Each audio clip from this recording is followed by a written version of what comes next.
Bismillahirrahmanirrahim. Assalamualaikum warahmatullahi wabarakatuh. Alhamdulillah rabbil alamin. Wassalatu wassalamu ala asyrafil anbiya'i wal mursalin habibina wa maulana sayyidina Muhammad sallallahu alaihi wasallam, la nabiyya ba'dah wa la rasulullah ba'dah, amma ba'd. Selamat bertemu kembali para jamaah Masjid Fathul Khair, yang meskipun dengan berbagai keadaan kita saat ini, kita tetap alhamdulillah masih bisa berjumpa, masih bisa bertemu meskipun lewat daring atau online. Tapi mudah-mudahan kita berdoa semoga wabah ini cepat selesai, cepat diangkat oleh Allah Subhanahu wa taala. Tapi intinya, mau rame, mau sepi, Ramadan tetaplah Ramadan.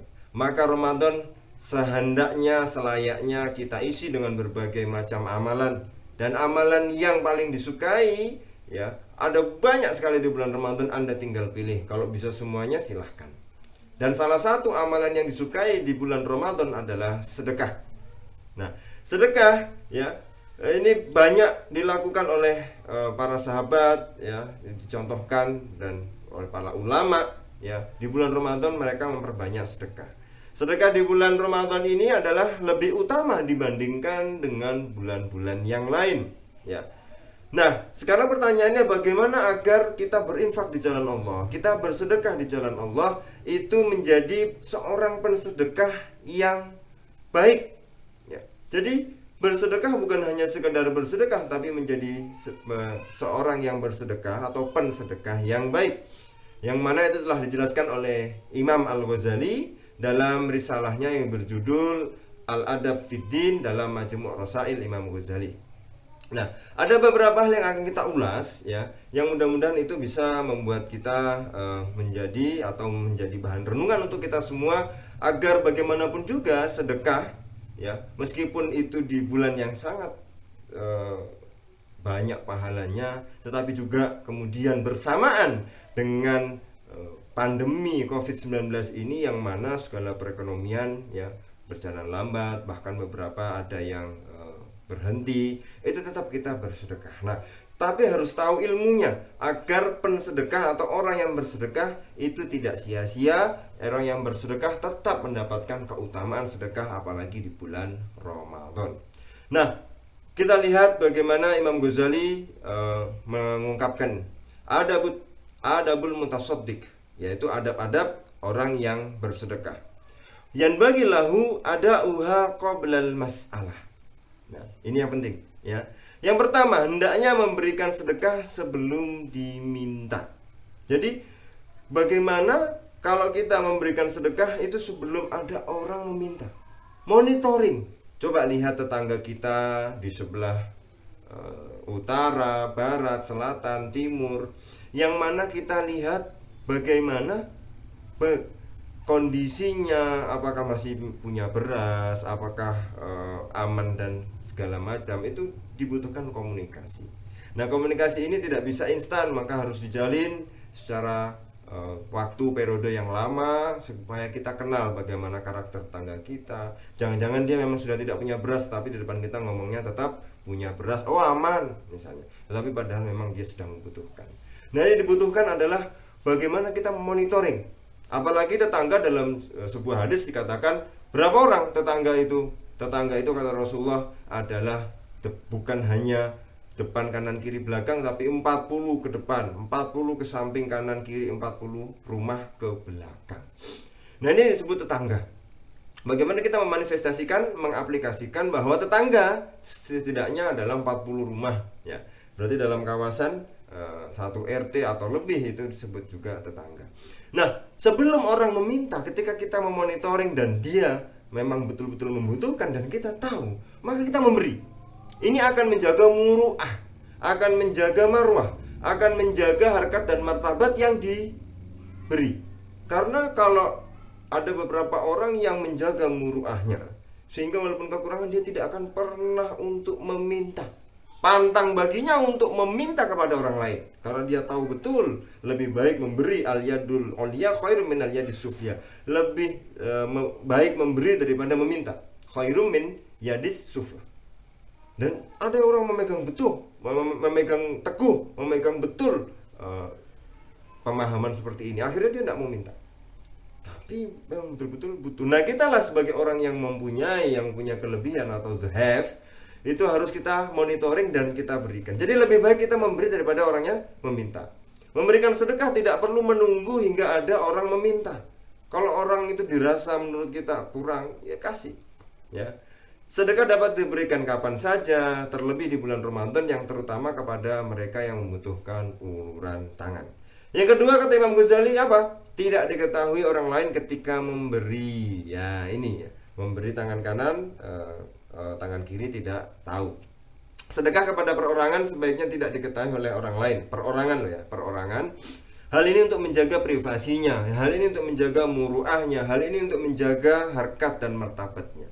Bukan berarti kalau kemudian orang kita kasih itu bisa kita eksplorasi, kita jadikan foto, selfie dan segala macamnya, sehingga orang-orang banyak tahu pada ngasihnya cuma satu orang ini dan nggak seberapa sebenarnya. Ya, ini menjadi problem juga. Tapi kita jaga muruahnya. Kalau memang itu mau didokumentasikan sebagai bentuk pertanggungjawaban kepada lembaga negasi, ya sekedarnya lah. Tidak perlu harus berkali-kali apa dan segala macam. Tidak dijadikan objek gitu ya. Nah, itu penting untuk melihat bagaimana privasi yang diberi itu terjaga. Islam selalu menjaga muruah, selalu menjaga harkat dan martabat siapapun. Nah, sedekah kepada bukan perorangan kadang-kadang diumumkan dalam laporan oleh pihak pengelola sebagai bentuk akuntabilitas dan transparansi. Ini nggak jadi masalah ya. Dan diharapkan tidak mempengaruhi atau mengurangi keikhlasan orang bersedekah ya. Itu kadang ya memang harus dilaporkan ya. Kalau kita sedekah kepada bukan perorangan, artinya kepada banyak orang, kepada misalnya anak yatim disebutkan nanti. Itu sebagai akuntabilitas pertanggungjawaban. Tidak apa-apa. Yang ketiga, bagaimana yang Imam Ghazali sebutkan, menjaga kerahasiaan setelah memberikan. Setelah kita beri sedekah itu, kita jaga rahasia itu. Sedekah yang diberikan kepada siapapun sebaiknya tidak diceritakan oleh pihak yang memberi kepada siapapun kecuali ada alasan yang memaksa. Hal ini untuk menghindari riya yang dapat menghilangkan pahalanya. Jadi setelah memberi, ketika memberi itu diam-diam. Setelah memberi juga diam-diam. Ya, bukan ketika memberi diam-diam tapi setelah memberi kemudian umum, kemarin habis tak kasih dia itu. Nah, itu jangan. Ya, jangan. Tetap kita rahasiakan, kita jaga privasinya, kita jaga muruahnya agar orang yang diberi tadi tidak malu bertemu siapapun, tetap punya harga diri karena dia memang sedang tidak beruntung. Ya, memang takdirnya sedang tidak beruntung. Allah menakdirkan dia seperti itu, tapi di dalam kesempatan bisa jadi dia yang malah memberi. Jadi ini juga dalam Islam melatih mental bagaimana untuk tidak menjadi peminta-minta. Karena dijaga betul harga dirinya. Kadang-kala kita ini yang salah. Bagaimana orang yang minta-minta terus kita eksplorasi, terus kita jadikan akhirnya objek, akhirnya mental dia, oh ya memang aku nggak cocok jadi pengusaha, nggak cocok jadi orang memberi, aku memang mungkin dari sananya wataknya, mentalnya ya sudah diciptakan sebagai peminta-minta, akhirnya dia meminta-minta. Nah, ini tidak. Dalam Islam bagaimana melatih mental yang ketika diberi harus diam-diam, ketika setelah diberi kita jaga muruahnya, kita jaga maruahnya, kita jaga harga dirinya, harkat martabatnya, sehingga suatu saat siapa tahu Allah menakdirkan dia menjadi orang yang beruntung, the have, dia akan bisa tetap pede, tetap percaya diri bahwa dia tidak al-ya'su, putus asa bahwa dia diciptakan memang sebagai orang yang miskin, meminta-minta. Enggak. Kita membangun harga diri orang lain, orang muslim yang lain. Itu ya alasannya. Nah, yang keempat, bersikap ramah terhadap orang yang memintanya. Seorang yang memberi sedekah atau donatur tidak boleh bersikap arogan kepada para peminta sedekah. Ia tidak boleh memandang rendah kepada mereka sebab karena sedekah. Sebetulnya karena sedekah pada hakikatnya adalah mendapatkan manfaat masing-masing, baik secara agama maupun secara sosial. Yang memberi dapat pahala, bisa membersihkan hartanya, yang diberi dapat manfaat yaitu berupa harta ya, dan bisa bersyukur karena mendapatkan itu. Jadi semuanya pada hakikatnya mendapatkan manfaat. Bukan hanya satu orang saja yang memberi kemudian bersifat arogan karena kamu tak kasih, kalau nggak tak kasih nggak bisa makan dan lain sebagainya. Jangan ya. Tapi tetap kita bersikap ramah terhadap orang-orang yang meminta ya. Jadi kalau ada orang meminta tetap kita memberikan dengan kata-kata yang baik, dengan kata-kata yang ramah, jangan menyakiti hati orang yang diberikan. Yang kelima, Para pemirsa sekalian, Imam Ghazali mengatakan tidak menjawab yang meminta itu dengan menolaknya. Artinya tidak menolaknya, tapi kan kalau menolaknya harus lihat bahwa ada memang unsur-unsur yang membawa kepada, menurut kita ya, keburukan kalau kita kasih ya. Jadi sebaiknya permintaan sedekah tidak ditolak kecuali ada alasan-alasan tertentu yang memang relevan. Alasan-alasan yang bisa kita lihat, kita ukur bahwa kalau kita kasih justru malah membahayakan dia, justru malah menjerumuskan dia dan lain sebagainya. Bagaimanapun ya memang kita harus tahu bahwa tangan di atas lebih baik daripada tangan di bawah. Tetapi jangan sampai itu menjadikan kita kalau tidak mau memberi kemudian menolaknya dengan kasar ya. Kalau bisa memang lebih baik memberi ya. Kecuali memang ada alasan-alasan yang membuat kita tahu bahwa kalau kita beri pun itu tidak mendatangkan manfaat, kecuali memang malah terjerumus kepada orang-orang tersebut, terjerumus kepada keburukan. Nah ini yang harus kita tahu ya, kita harus betul-betul melihat, monitoring siapa yang akan kita berikan. Ketika ada orang yang meminta-minta kepada kita berikan, apakah dampaknya, efeknya itu buruk atau baik bagi dia. Yang keenam, hendaknya menjawab dengan suara lirih ketika menolak. Artinya dengan suara yang pelan, suara yang halus. Jangan sampai dengan suara yang kasar ketika kita memutuskan untuk menolak memberi kepada orang-orang yang meminta ya. Itu dalam rangka apa? Dengan suara lembut, supaya dilakukan tanpa membentak-bentak ya, atau berkata kasar kepada pihak yang meminta, tentu saja yang bisa menyakiti perasaannya. Ya kalau memang menurut kita dia bohong, tapi kalau menurut pada hakikatnya dia adalah benar-benar butuh ya, itu justru akan sudah butuh ya, nggak dikasih, disakiti lagi oleh orang yang sekiranya menurut dia mampu memberikan sebagian hartanya untuk dia ya. Yang ketujuh, menghindari sikap bakhil. Dalam memberikan sedekah atau infak, sebaiknya seseorang tidak sengaja bersikap bakhil, menghindari dengan sengaja sifat bakhil atau kikir. Artinya bagaimana? Tetap memberi sedekah tetapi dengan jumlah yang tidak memadai, dengan jumlah yang secara logis ya sangat sedikit loh. Tapi tetap memberi sedekah ya, tapi jumlahnya tidak memadai untuk sekiranya bagi orang yang diberi sedekah itu. Nah, sikap semacam ini bisa menimbulkan penyesalan kelak di kemudian hari ketika seseorang sadar bahwa amal kebaikannya ternyata di dunia ini kurang banyak ya. Jadi nanggung kalau sedekah itu yang istilahnya layak lah.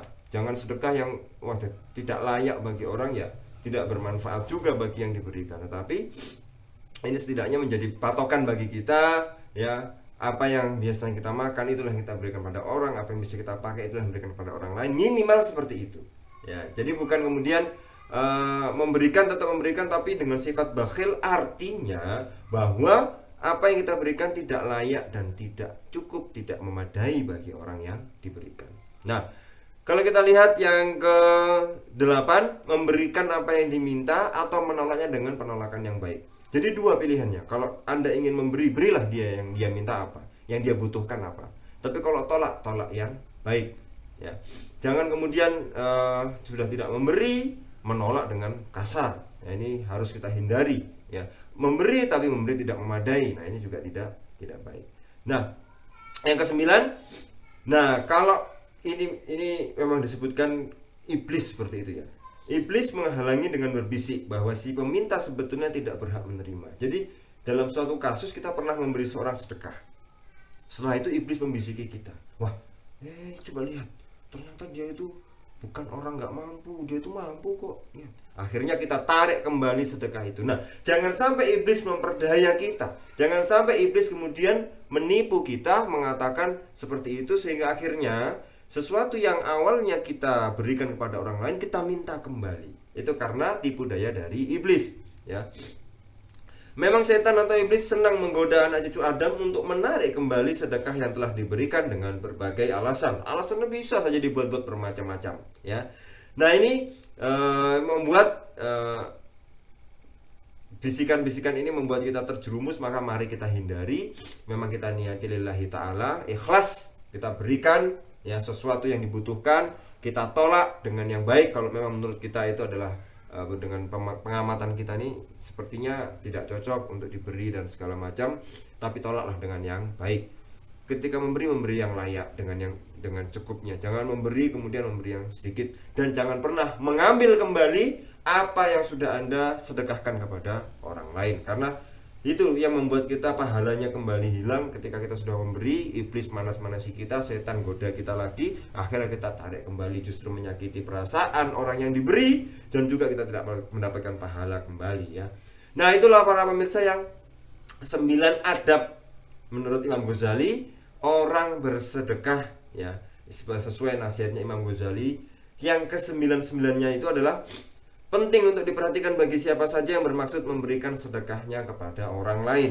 Coba diperhatikan 9 hal tadi. Ini bulan Ramadan, bulan untuk berbagi, apalagi di zaman sekarang, di era sekarang yang semuanya serba susah. Maka mari kita utamakan untuk bersedekah lebih cepat. Ya, fastabiqul khairat, berlomba-lombalah dalam kebaikan. Jangan sampai didahului oleh saudara muslim yang lain. Kita yang harus menjadi yang pertama dalam hal bersedekah. Karena apa? Karena inilah yang kemudian kita bisa optimalkan di bulan Ramadan ini, apalagi di era-era yang pandemi COVID-19 yang lebih susah dan lebih kita rasakan. Beberapa hari ini memang sekitar kita itu susah ya. Ada yang nggak punya beras, ada yang minjam beras pada tetangganya, ada yang hanya makan beras dengan nasi, nasi dengan terasi, nasi dengan terasi saja. Yang ini kemudian mulai banyak